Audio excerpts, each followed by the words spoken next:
Jay Huck is our next person for Muskingum Township Trustee. And Jay was brave enough to be on film for our December 16th event. You know, it's difficult to step up and do this when you've got a lot of oil and gas people that, yeah, it's difficult. And we really needed Jay, and Jay did it. And we thank you, Jay. Come on up, Jay.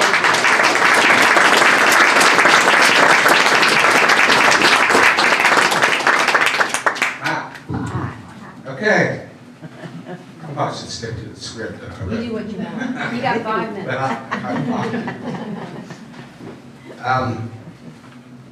Being a lifelong resident of Muskingum Township, which is just north of Marietta, and being in the water industry for 35 years on that, but being a part of the township for 37 years in one capacity as another. So I'm greatly concerned about our drinking water also. I'm here today on behalf of the Muskingum Township trustees. And we represent a community of about 4,500 residents. And they all rely on an aquifer along the Muskingum River for their drinking water. The same aquifers that Marietta and Warren use. And protecting that water supply is our most fundamental responsibility. So, but not to say, we do respect the role that the oil and gas industry play in Ohio's economy. But we cannot ignore the growing volume of waste, and much of it from out of state, that is being injected into wells located dangerously close to the aquifers that serve the city of Marietta, Warren Community Water, Highland Ridge Water, which receives its water supply from Warren Water, and Putnam Community Water serving the Debola community.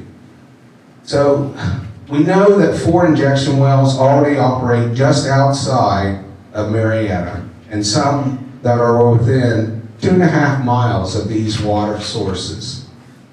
And despite formal requests from local governments and local water systems, ODNR recently approved another injection well permit without ever holding a public hearing.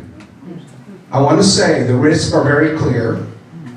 Every failed Class 2 injection well in Ohio is in southeast Ohio. And these injection wells were permitted under outdated rules. Wastewater, brine, has migrated more than 5 miles from these injection zones. Seismic activity in Washington County has increased 24-fold since 2023. And now, a Class 1 disposal well is being proposed here in Washington County into a rock formation that has never been used for that purpose in our state. So that is why Muskingum Township has adopted a resolution calling for 4 targeted actions. We're asking for a 3-year pause on new injection well permits, a 3-year halt on importing out-of-state waste, a stop to injection activity within 6 miles of our aquifers, and a full study of brine migration in Washington County. These are reasonable, temporary safeguards designed to protect essential drinking water infrastructure, while giving the state time to gather the scientific data needed for responsible long-term policy. A contamination event would be irreversible and devastating for our communities. That's why we're asking our governor, our state legislatures, and their leadership in swift action to prevent a preventable crisis and to protect the most essential resource our residents depend on every day. We cannot wait for a defining event. And a defining event is when we react. We have to react now before something happens. So on behalf of the state of Township, we call for that resolution to be sent to the governor. We're asking the governor to listen to us and not pay us, to forget about us out here. We are tired of being forgotten about. Yeah. So,